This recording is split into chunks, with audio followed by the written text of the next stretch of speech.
میں سمجھتا ہوں یہ بہت نصیحت آموز چیز ہے جو میں آپ کو سنانے چاہ رہا ہوں۔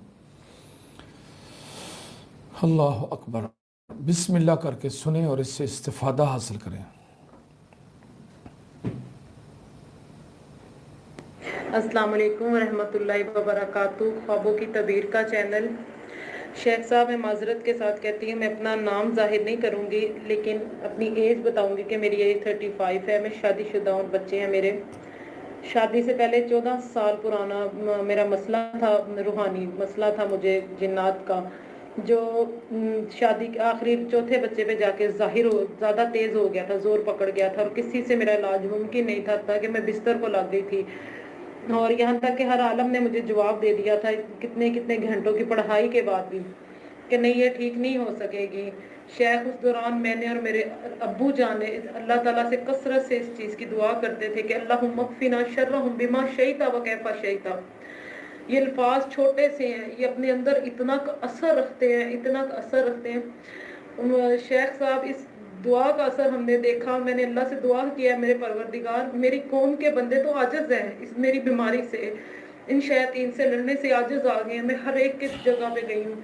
اللہ تو انہی کی قوم میں سے میرے لیے مددگار کھڑے کر دے، تیرے لیے تو کوئی چیز مشکل نہیں ہے میرے رب کے لیے۔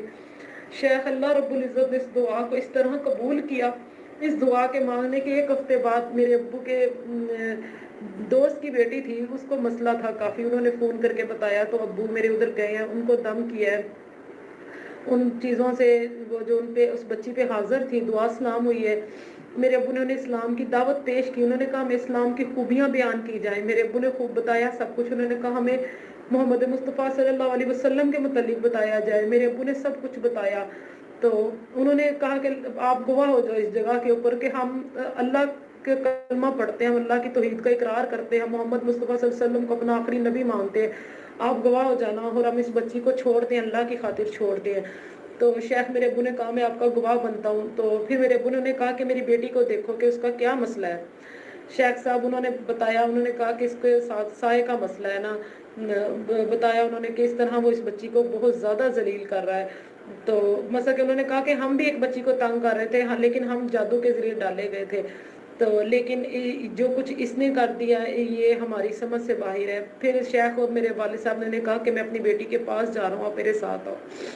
شیخ، جب وہ لوگ آئے تو انہوں نے میری صورتحال دیکھی، انہوں نے میرے ابو کو کہا کہ یہ بچی 14 سال سے اسلام کی جنگ لڑ رہی ہے ان کے ساتھ، کہ وہ اس کو وہ کافر ہے اور وہ کفر کی وجہ سے اس کو تکلیف دے رہے ہیں شدید، اور بچی گرتی ہے اور پھر لا الہ کر کے پڑھ کے اٹھتی ہے، اللہ کا نام لے کے اٹھتی ہے اور پھر اللہ کی طرف دوڑتی ہے اور اللہ کو مدد کے لیے پکارتی ہے۔ اور انہوں نے کہا کہ ہمیں سمجھ نہیں آئی کہ کیا چیز ہے ایسی کہ آج ہم اس بچی کی مدد کے لیے آ کے یہاں کھڑے ہو گئے۔ اور پہلے انہوں نے خوب اللہ تعالیٰ کی حمد و ثنا بیان کی، تو اس کے بعد شیخ انہوں نے ہماری مدد کی، ہماری رہنمائی کی، ان مسلمان جنات بھائیوں نے۔ انہوں نے کہا کہ آپ ایت الکرسی کو لازم پکڑ لو انہوں نے کہا ہمیں تعجب ہوتا ہے انسانوں کہ تم ایت الکرسی کے ذریعے اپنی حفاظت کیوں نہیں کرتے، اپنے جان کی مال کی حفاظت تم ایک گارڈ رکھ کے تو کرتے ہو، ایت الکرسی کو لازم پکڑ کے تم کیوں حفاظت نہیں کرتے۔ پھر انہوں نے سمجھایا کہ جس طرح ایک پورے قرآن کی حفاظت کے لیے اللہ رب العزت نے ہر چیز کی حفاظت کے لیے سورۃ فلق اور ناس کو اتار دیا ہے، فلق اور ناس جادو اور جنات کو اس طرح دفع کرتی ہے کہ اس کا کوئی مد مقابل ہے ہی نہیں، کچھ بھی نہیں ہے اس کے سامنے۔ اگر آپ اس کو پڑھتے ہو، من شر النفاثات فی العقد، آپ کے ہر سحر کو توڑ دیتی ہے، من شر الوسواس الخناس، ہر شریر کو، ہر خناس کو آپ سے دفع کر دیتے ہیں۔ تو شیخ، ہم نے ان چیزوں کو اپنے اوپر لازم کر لیا، اور وہ بچی میں جس پہ 14 سال سے کوئی چیز اثر نہیں کر رہی تھی، انہوں نے میرے خامد کی رہنمائی کی، بتایا ہمیں کہ اپنی بیوی کی پیشانی کو بسم اللہ پڑھ کے پکڑو، کیونکہ ہر شر اور خیر پیشانی کے اندر ہے، پکڑو اور اس کے اوپر ایت الکرسی کو پڑھو، اس طرح پڑھو کہ اس کا حق ادا ہو، تو پھر رب سے شکوہ کر کے دکھانا۔ پھر انہوں نے ہمیں سرکش شیطانوں کی دعا بتائی، اعوذ بکلمۃ اللہ التامۃ التی لا یجاوزہن بر ولا فاجر۔ شیخ، پھر ہم نے اس کو پڑھا، پھر تیسرا اور چوتھے کلمے کی فضیلت بتائی۔ شیخ، جب میں چوتھے کلمے اور تیسرے کلمے کی فضیلت بیان کرتی ہوں تو میرا جسم کانپنے لگتا ہے۔ یہ اس قدر بھاری الفاظ ہیں کہ ہم اس کا وزن نہیں بیان کر سکتے۔ میں کہتی ہوں دنیا اور اس میں موجود ہر چیز کا کچھ وزن ہے، لیکن جو بیان کیا جا سکتا ہے، لیکن آیت الکرسی کا وزن بیان نہیں کیا جا سکتا، چوتھے کلمے تیسرے کلمے کا وزن بیان نہیں کیا جا سکتا۔ ہمارے اندر کمی صرف توکل کی ہے۔ میں نے سمجھایا کہ بیٹا آپ لوگوں کے اندر کمی جو جہاں پہ آتی ہے رب کے کلام میں نہیں کمی، صرف توکل میں کمی ہے۔ اپنے توکل کو مضبوط کرو اور اللہ کے کلام کو پکڑو اور اپنی نمازوں کو صفوں کے ساتھ پکڑ لو، مسجدوں میں صفوں کو مضبوطی کے ساتھ پکڑ لو۔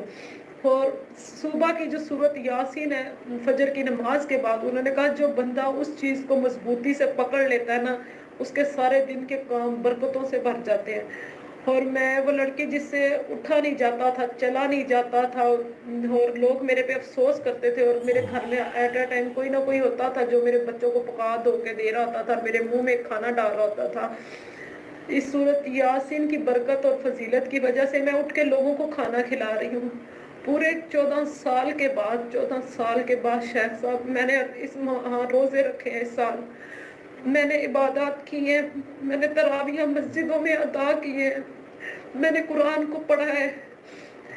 میں ان لوگوں کا شکریہ نہیں ادا کر سکتی، میرے پاس الفاظ نہیں ہیں، میرا جسم کانپ جاتا ہے۔ انہوں نے مجھ سے عہد لیا کہ آپ روز محشر گواہی دینا ہماری کہ اللہ انہوں نے اسلام کو قبول کیا اور تیری محبت میں انہوں نے ہماری مدد کی، ہمارے ساتھ تعاون کیا، ہمیں رستہ واضح دکھا دیا۔ شاید میرے پاس آگے الفاظ نہیں ہیں، میں بہت ہمت کر کے اپنے لفظوں کو اکٹھا کر کے یہ بیان کر رہی ہوں۔ پھر انہوں نے میری رہنمائی کی کہ آپ اس آدمی کو سنو، یہ رہنمائی کرتا ہے لوگوں کی۔ میں نے آپ کا چینل سنا، پھر میں نے آپ کے لفظوں سے قوت لی۔ اپنے اس 6 مہینے کے علاج کے دوران میں آپ کے لفظوں سے قوت لیتی رہی، آپ کے لفظوں سے فائدہ اٹھاتی رہی۔ میں لسنر میں تھی، میں کال نہیں کر سکتی تھی۔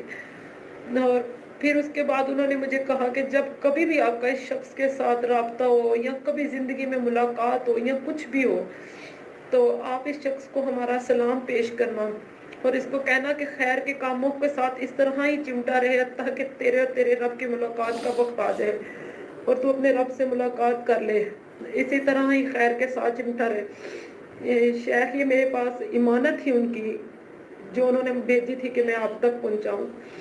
میسج کرنے، پیغام دینے کا مقصد صرف یہی ہے تاکہ ان کی امانت میں ادا کر سکوں، کیونکہ میں زندگی کو نہیں جانتی یہ اپنی کہ میری زندگی کہاں تک ہے، میں امانت کہیں خراب امانت میں خیانت نہ کہیں کر بیٹھوں۔ شاید ان کی طرف سے اسلام کو قبول کیجئے۔ انہوں نے پورے قبیلے نے اسلام کو قبول کیا، ان کی عورتوں نے، ان کے بچوں نے، انہوں نے اسلام کو قبول کیا۔ اور انہوں نے مجھے یہی کہا کہ جب آپ اٹھ جاؤ اور کسی بھی شخص کو مسئلے میں دیکھو تو اس کو یہی بتاؤ کہ آیت الکرسی کو پکڑ لے، اللہ تعالیٰ اس کی جان مال کی حفاظت کرے گا۔ انہوں نے پھر آپ سورۃ فلق اور ناس کو پکڑ لو، سورۃ بقرہ کی آخری 10 آیات کو پکڑ لو، اور تیسرا اور چوتھے کلمے کو پکڑ لو، مسلے کی مسجد میں نماز کے لیے صف کو لیے مرد اس کے لیے جو مضبوط ہو جائے، اپنی نمازوں کو مضبوطی سے قائم کرو۔ بس شیخ ہم لوگوں نے ان چیزوں کے اوپر عمل کیا اور وہ مسئلے جو کسی سے درست ہی نہیں ہو رہے تھے، کسی عالم کو سمجھ ہی نہیں لگ رہی تھی، اللہ نے ایک کے بعد ایک کڑی کو کھولا، ایک کے بعد ایک کڑی کو کھولا، اور ایک ایک چیز درست ہوتی گئی، ایک ایک چیز سنورتی گئی، ہمارے کام درست اس طرح ہوتے گئے، ہمیں سمجھ نہیں لگ رہی تھی کہ یہ کون درست کرتا جا رہا ہے۔ پھر ہمیں سمجھ لگی یہ آیت الکرسی کی کرامات ہے، یہ فلق الناس کی کرامات ہیں، یہ میرے رب کی یاسین کی کرامات ہیں۔ میرے پاس کہنے کے لیے الفاظ نہیں، میں آپ کے پلیٹ فارم سے لوگوں کو صرف ایک بات ہی کہوں گی، واللہ دین کے ساتھ چمڑ جائیں، اپنے رب کے ساتھ مخلص ہو جائیں، اپنے رب کے ساتھ توکل مضبوط کر لیں، کیونکہ اللہ رب العزت فرماتے ہیں میں اپنے بندوں کے ساتھ اس کے گمان کے مطابق ہوتا ہوں جو وہ میرے متعلق رکھتا ہے۔ میں نے اپنی لاسٹ تک بھی یہ گمان نہیں چھوڑا کہ میرا رب مجھے صحیح نہیں کرے گا۔ میں کہتی ہوتی تھی میرا رب میرے لیے رستے نکالے گا، میرے رب کے لیے کچھ مشکل نہیں۔ اس نے ابراہیم علیہ السلام کو آگ سے نکالا، اس نے حضرت ایوب علیہ السلام کو کوڑ جیسے مرض سے نکالا، اس نے ہر بندے کی مدد کی جہاں پہ اس نے اسے پکارا ہے۔ بس اپنے رب کو پکارنے کے لیے مخلص ہو جاؤ۔ میں شیخ آپ کے پروگرام کو سنتی تھی جہاں پہ آپ لوگوں کو درس دے کے سمجھا رہے ہوتے تھے، میرے دل قوت پکڑتا تھا، ایمان مضبوط ہوتا تھا۔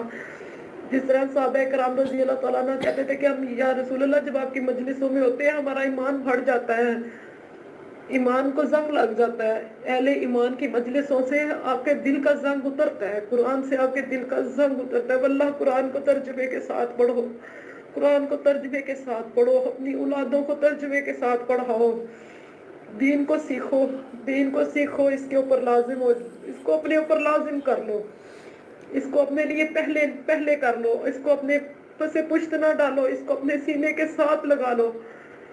اللہ خیر ہی خیر لے کر آئے گا، اللہ برکتیں اور خیر لے کر آئے گا۔ کوئی یہ شخص کہہ ہی نہیں سکے گا کہ وہ پریشانیوں میں ہے، کوئی بھی نہیں کہہ سکے گا۔ اللہ ہر طرف سے خیر کو اکٹھا کر دے گا جو اس کے دین کے ساتھ جڑ جائے گا۔ السلام علیکم۔ میں اس خاتون کو نہیں جانتا اور اسی طرح